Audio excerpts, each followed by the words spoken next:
अस्सलाम वालेकुम नाजरीन, मेरे पास मौजूद हैं टीवी 9 के नुमाइंदे और नेशनल न्यूज़ चैनल के एंकर जी दानिश।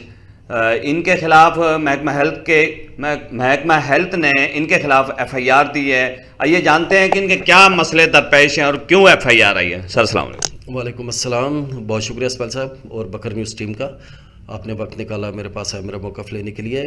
बात जो कुछ यूँ है कि कुछ खबरें वगैरह चल रही थी सोशल मीडिया पे, तो मैंने भी अपने ज़राए से कुछ मालूमात ली, तो मुझे कुछ रिपोर्ट्स वगैरह मिली, तो मैंने भी खबरें वगैरह चलाई उस हवाले से। तो मुझे जब मेरी खबरें कुछ 2, 4, 6 जब चली, तो CO साहब का मेरी तरफ फ़ोन आया कि जनाब आप बहुत ज़्यादा खबरें लगा रहे हैं, तो ये क्यों लगा रहे हैं? तो मैंने कहा जनाब ज़ाहिर है कि कुछ स्कैंडल्स हैं, तो मैं उन्हें शाया कर रहा हूँ, तो उन्हें आप अपना मौक़िफ़ दे दें तो आपका भी मौका मेरी तरफ आ जाएगा। तो उन्होंने कहा ठीक है, आप ऑफ़िस आ जाएँ तो मैं अपना मौक़िफ़ आपको दे देता हूँ। तो मैं उनके ऑफ़िस चला गया और बड़े अच्छे माहौल के अंदर बहुत अच्छे प्यार से हमारी बातचीत चलती रही, गपशप चलती रही उस हवाले से।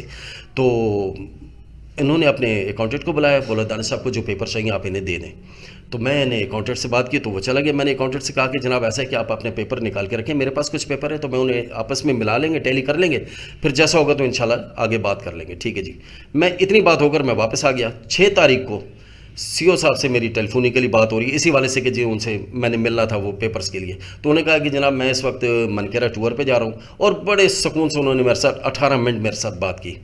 तो डेफिनेटली वो वॉइस जो है वो रिकॉर्ड पे भी है, तो चलती रही काफ़ी हवाले से। फिर उन्होंने मुझे कुछ मैसेजेस वगैरह भी किए 6 तारीख को। रफ्ता रफ्ता मुझे किसी थर्ड पर्सन ने बताया, हमारी इस जो सहाफ़ी भाइयों ने बताया कि जी आप पे FIR करवा दी गई है। तो डेफिनेटली मैं उसे झूठी FIR कहूँगा जो मेरे पे करवाई गई। तो मैंने उसके बारे में परसू किया, ज़ाहिर अपनी अबूरी करवाई, मालूमात ली, तो जनाब मेरे पे ऑफेंस लगाए कि जी कार्य सरकार में मुदाखलत की गई है और संगीन नताइज की धमकियाँ। मेरे भी आसान ख़ता रह गए कि मैंने कहा कौन सी से मैंने उन्हें धमकियाँ दी, ये किया। बड़े अच्छे माहौल के अंदर हमारी बातचीत हो रही थी। तो बहरहाल वो चलते चलते अभी ये चल ही रहा है करंट इशू। तो सोर्सेज भी हैं हमारे पास, ज़ाहिर है कि हमारे पास से उनके जो प्रूफ है वो भी हैं। ऑलरेडी उनके जो केसेस अगर हमने ये शाये किए हैं तो उनके 9 करोड़ का करप्शन का केस ऑलरेडी रिकॉर्ड पर है, जो चल रहा है, एंटी करप्शन में भी चल रहा है और अपना अदालतों में भी चल रहा है। तो हम भी अपने सोर्सेज के हवाले से वो खबरें वगैरह शाया करते हैं, हमारे सोर्सेज होते हैं जो हमें देते हैं तो हम चलाते हैं।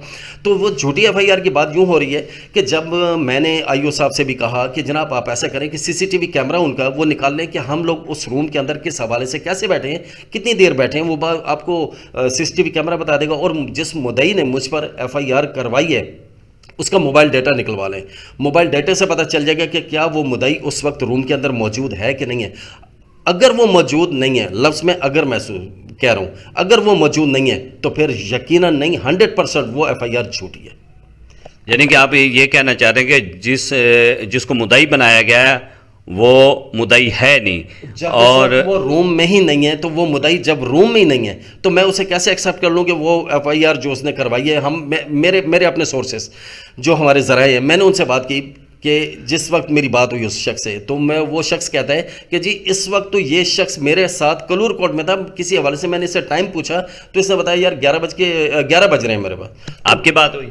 मेरी बात मेरे जानने वाले से हुई, ठीक है। उन्होंने बताया कि जब मेरी उनसे बात हुई, मैंने कहा यार तो आप मुझे बताएं। वो कहते हैं जिस शख्स ने आप पे FIR करवाई है ना, वो तो 11 बजे तो वो मेरे पास था।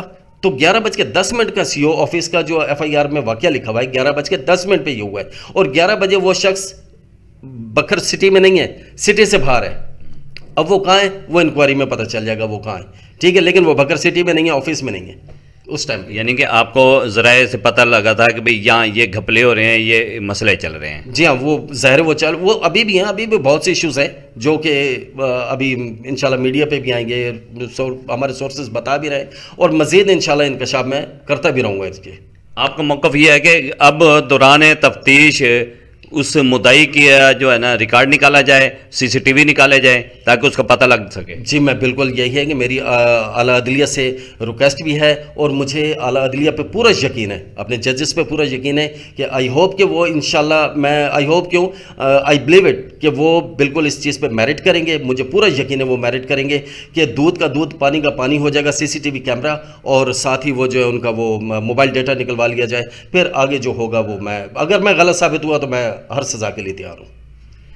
देखिए जी, दानिश साहब का कहना है कि मेरे खिलाफ जो FIR हुई है वो झूठी है।